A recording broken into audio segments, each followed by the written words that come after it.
Your ticket was cancelled, said at the airport. Later I received SMS. We don't need you, wrote Stepmom. I called my dad, but he didn't answer. A week later, when they returned, I could already picture the warm beaches, the sound of the ocean, and a week without worrying about bills or work. My dad had invited me on this trip to Hawaii, and for the first time in a long time, I actually felt like things might be getting better between us. I showed up at the airport, walked up to the check-in counter, handed over my ID, and waited for my boarding pass. The lady behind the counter frowned at her screen, typed something, and then looked at me.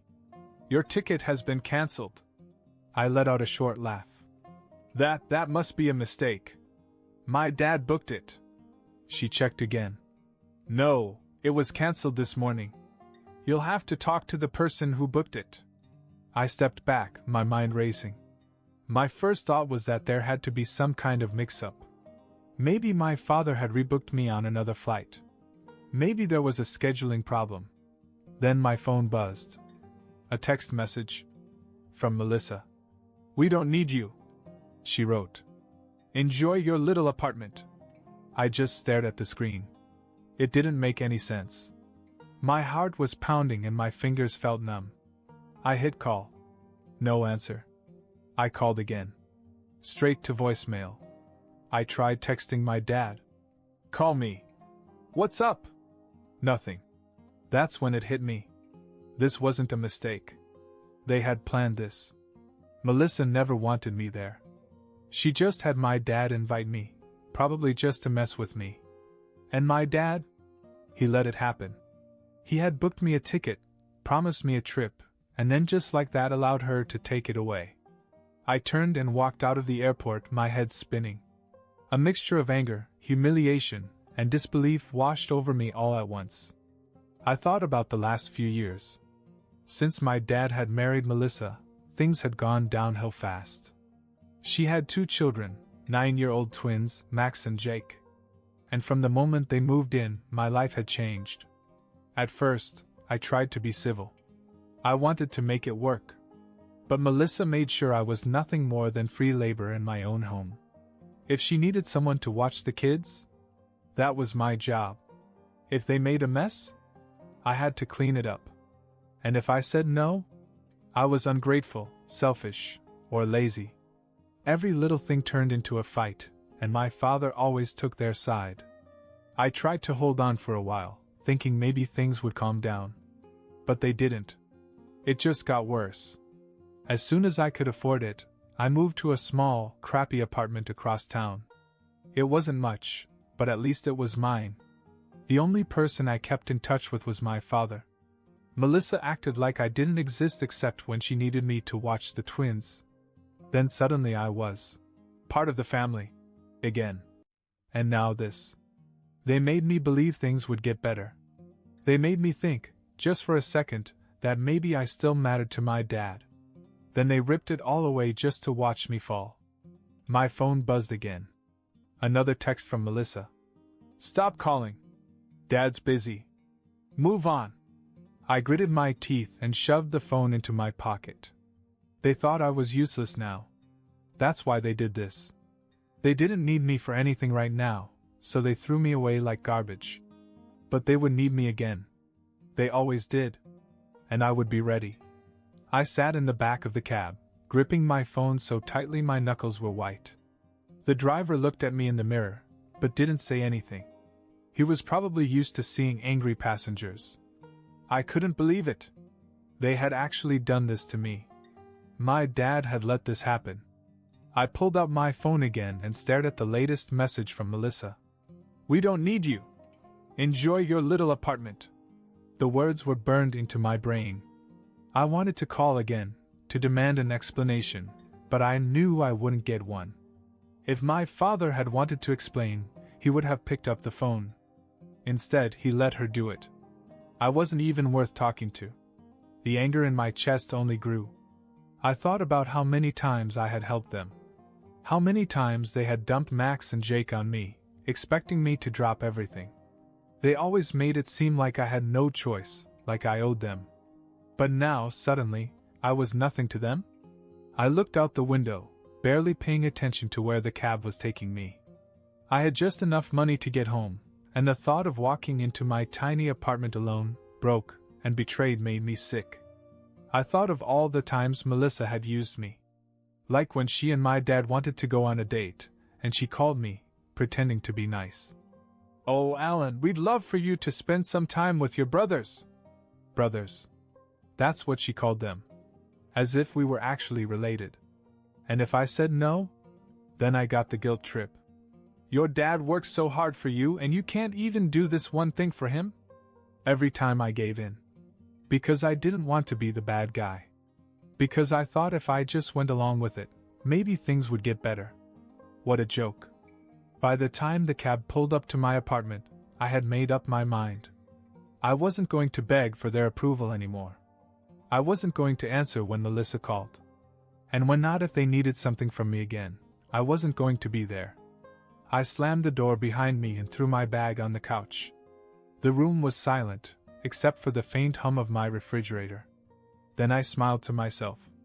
Melissa thought she had won. She thought she had finally shut me out for good. But I knew her. They were going to Hawaii, spending money they didn't have, pretending to be a perfect, happy family. But eventually reality would set in. And when it did, I wanted to be there to watch them fall. So I waited. A week passed.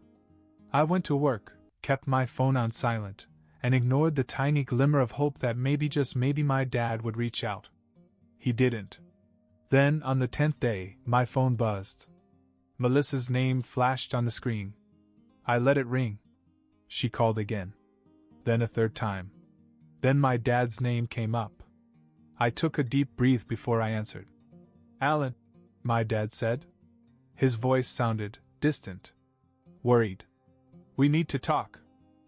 I leaned back against the couch, letting the silence stretch.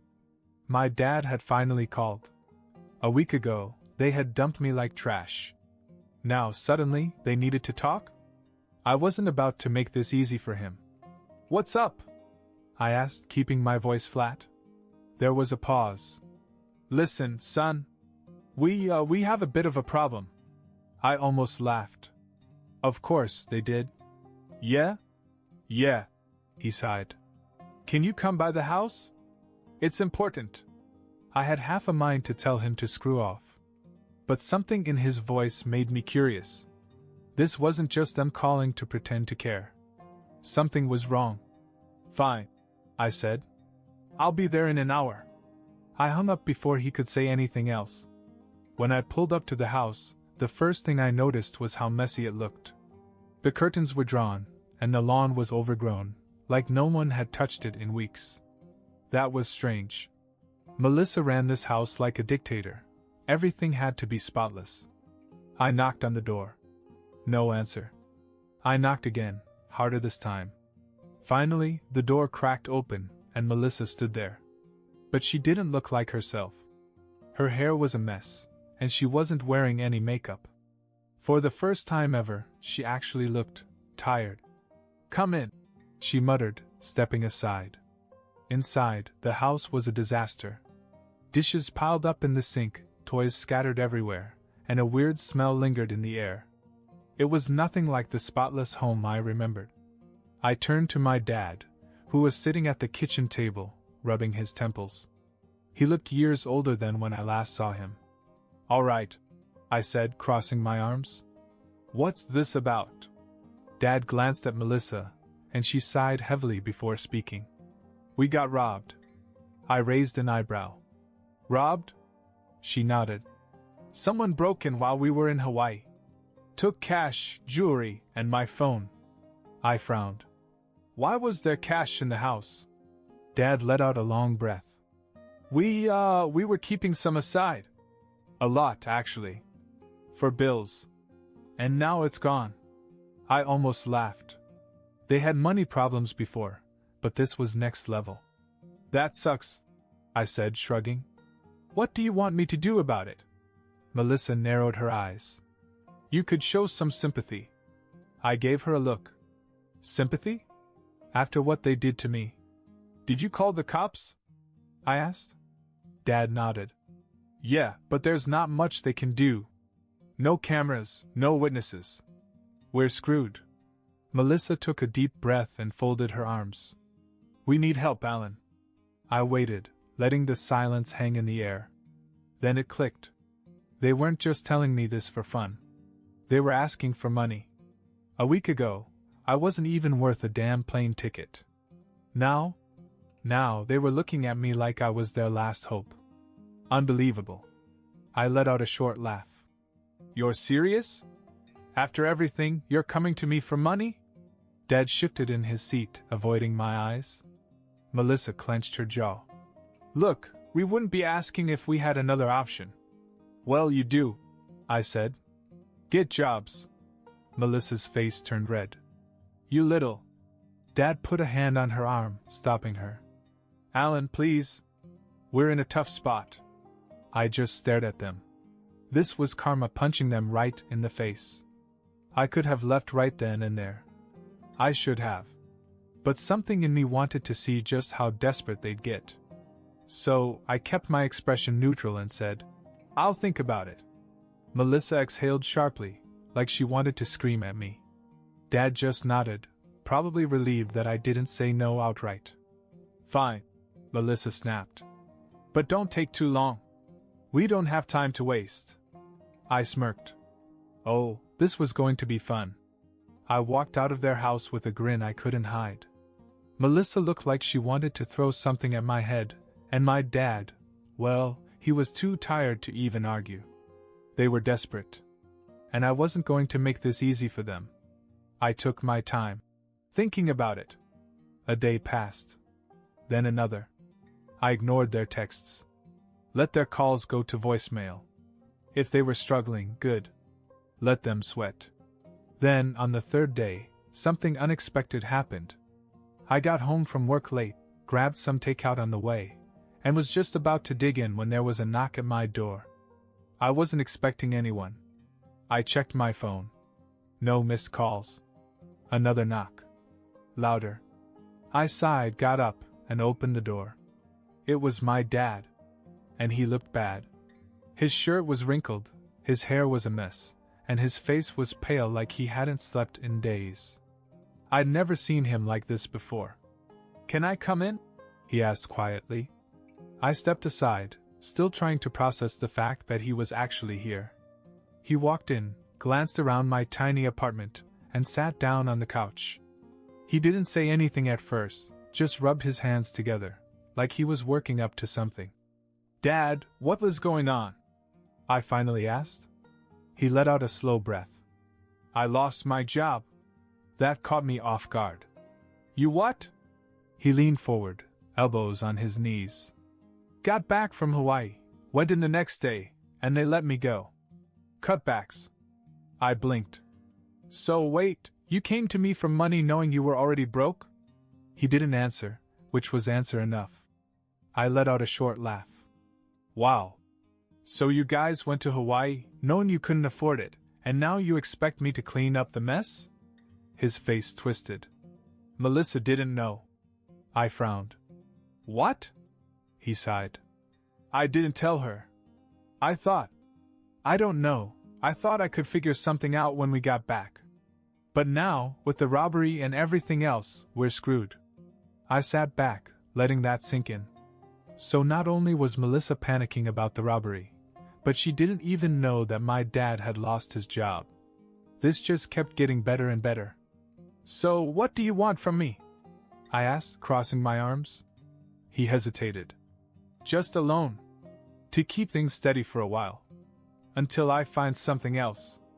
I tilted my head. And Melissa? She know you're here? He looked down. No. I stared at him, almost impressed. The same man who had let Melissa control everything was now sneaking behind her back to ask me for help. And he didn't even realize how pathetic that was. I let out a breath and stood up. Look, Dad. I don't have the money to bail you out. That was a lie. I did have some savings. But there was no way in hell I was giving him a cent. His shoulders slumped, and for the first time, he actually looked ashamed. I get it.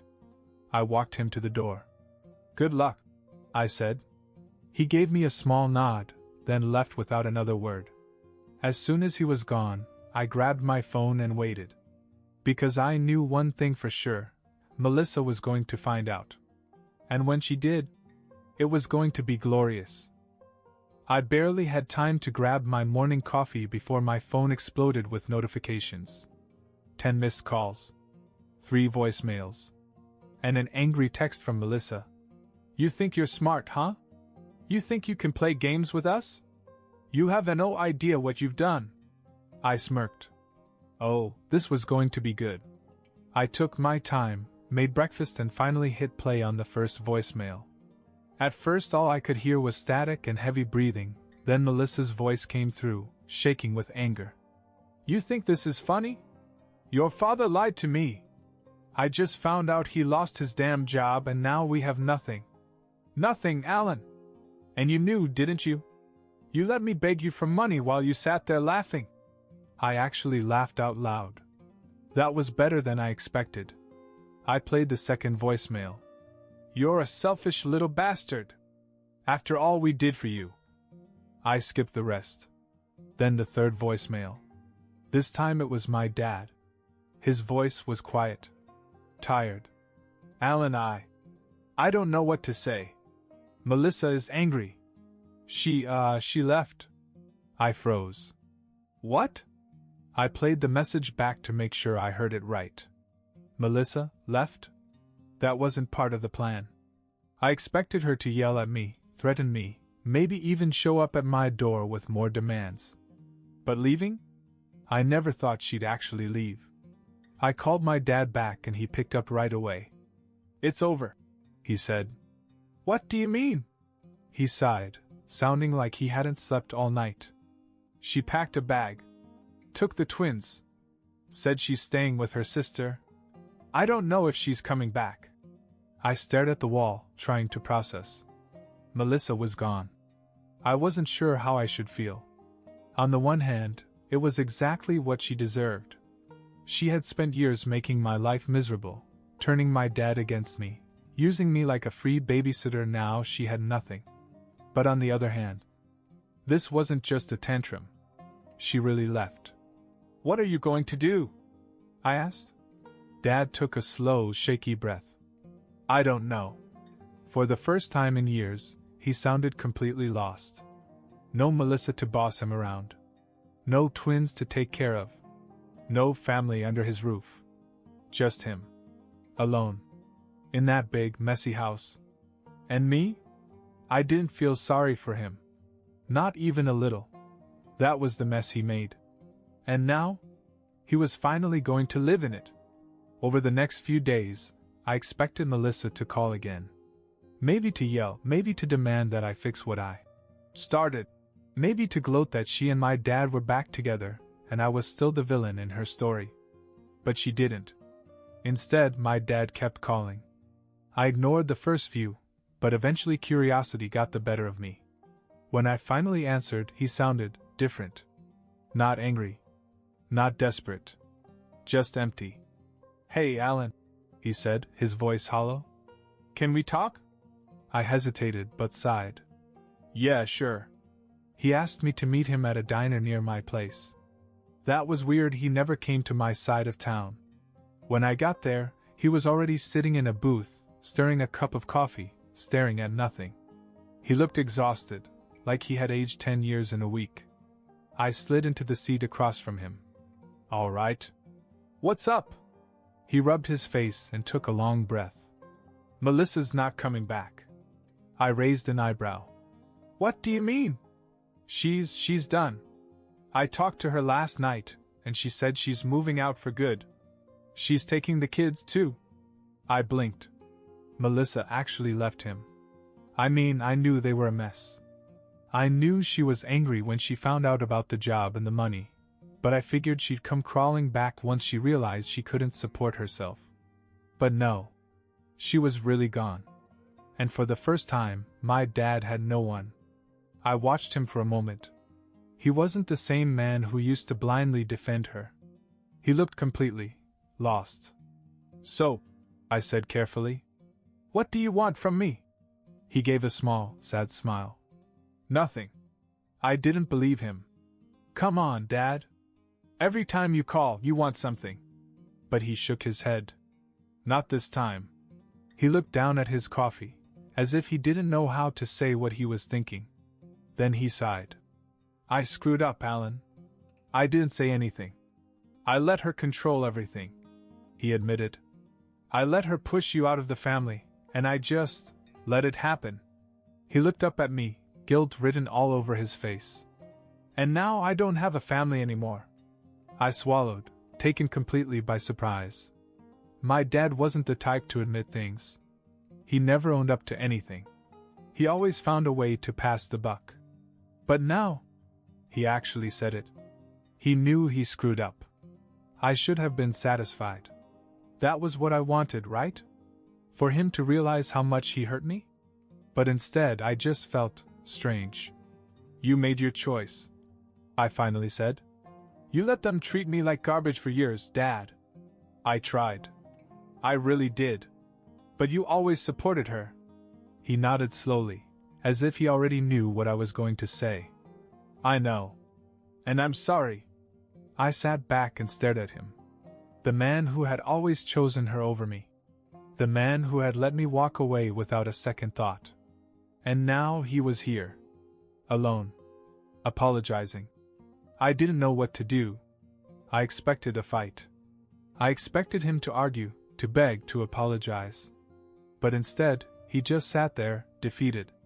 And for the first time in my life, I saw my father not as a towering figure in control, but as a man who had lost everything. And somehow that was worse. Time passed. My dad and I weren't exactly close, but things had changed. He was still struggling, still trying to pick up the pieces of his shattered life, and somehow I was still there to watch. Then one night I got a call from him. It was late, too late for casual conversation. I hesitated but answered anyway. Dad? He sounded completely exhausted. She says she's pregnant. I sat up. What? Melissa, he mumbled. She called me today. Said she's pregnant? I almost laughed. Are you kidding me? No, he said, sounding just as tired as before. And she's already talking about child support. I rubbed my temple. Of course she was. Is there any proof? I asked. He hesitated. No. She just said it. Said she found out after she left. But she won't show me anything. No ultrasound, no tests, nothing. I sat back. This was classic Melissa. She must have realized she wasn't going to get a dime out of him, so she pulled out her last, desperate card. You know she's lying, right? I said. He let out a shaky breath. I don't know anymore, Alan. That took me by surprise. I had never heard my father sound so broken. Melissa had taken everything from him, his money, his house, his pride. And now she was coming back for what little control she had left. And for some reason, I actually felt sorry for him. After everything he'd done to me, after years of putting her before me, I still couldn't ignore him. Because no matter what, he was still my father. And he was finally seeing her for who she really was. I let out a long sigh. All right, I said. We'll figure this out. He was silent for a second. Then he said, We? I didn't answer right away. Because I wasn't sure why I was saying it. But yes. We. Maybe I was stupid. Maybe I was soft. Maybe I just wasn't ready to see him get crushed again. All I knew was that for the first time in a long time, my dad actually needed me. And this time? I wasn't going to walk away.